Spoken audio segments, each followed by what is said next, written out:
Yusuf from 5 Minutes Information Channel. I once again welcome you all. This is episode number 65, and in this episode I will talk about the research question and PICOT criteria to build the research question.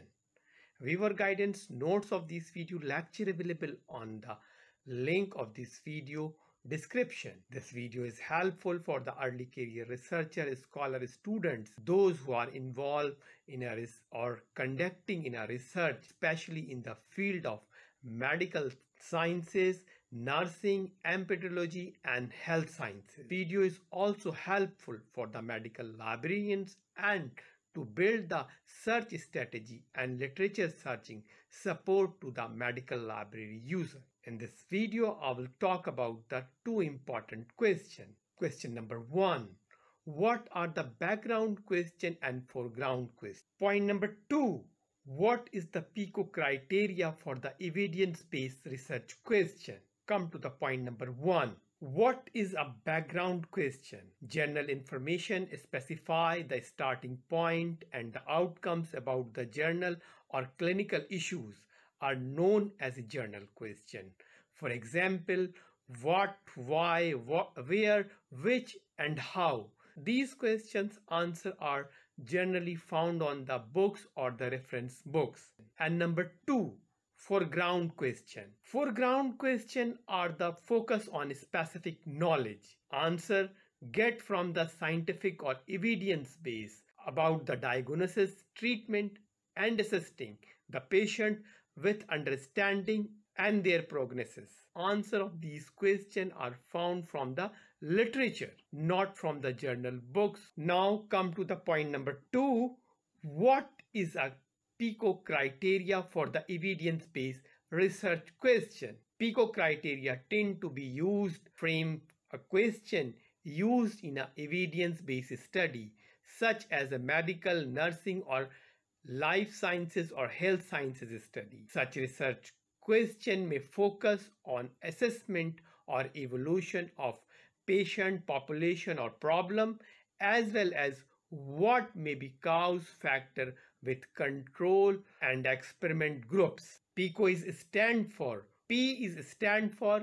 population, problem, patient. I is stand for intervention or indicator. C for the comprehension of group, and O for the outcomes. T is used in a rare cases like timelines. It's a cross-sectional or longitudinal study. Here I explain each criteria, like number 1, population or problem or patient. P is stand for the population. What is the targeted population? Following point to be considered for about the population. Is the targeted population is narrow or broad?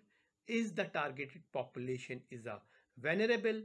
And what are the eligible criteria of the population? What are the most appropriate recruitment strategy of the population? I is stand for intervention.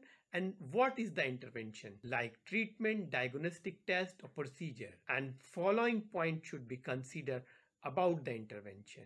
Number 1, is there any standard of care for the intervention?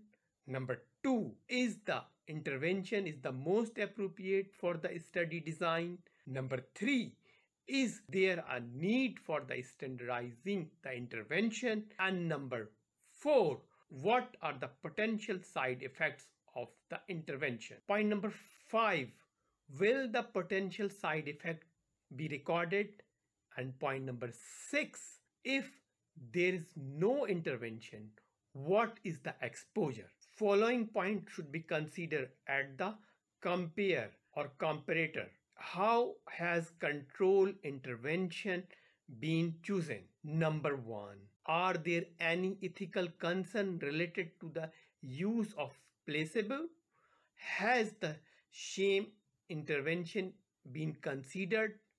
Will the statistical analysis be adjusted for the multiple comprehension? And O, outcomes. What is the primary outcomes and what are the secondary outcomes? Are the outcomes validated? Have the safety outcome been considered? and how are the outcome going to be measured, and will the dependent and independent variables will be numerical, categorical, or ordinal, will be the enough statistical power to measure the secondary outcomes, and T for the time frame. Is the study designed to be cross-sectional or longitudinal? How long will the recruitment take places? What is the time frame for the data collection? And have the frequency or the duration of the intervention been specified?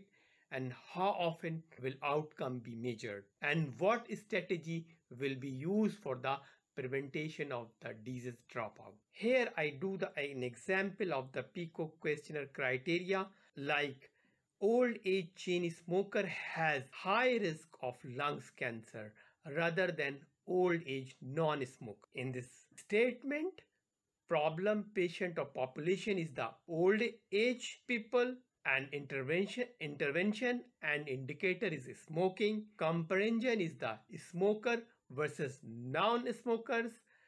Outcome is the lungs cancer. So we can formulate the PICO research question as under: does smoking increase the chances of lungs cancer in the old age people?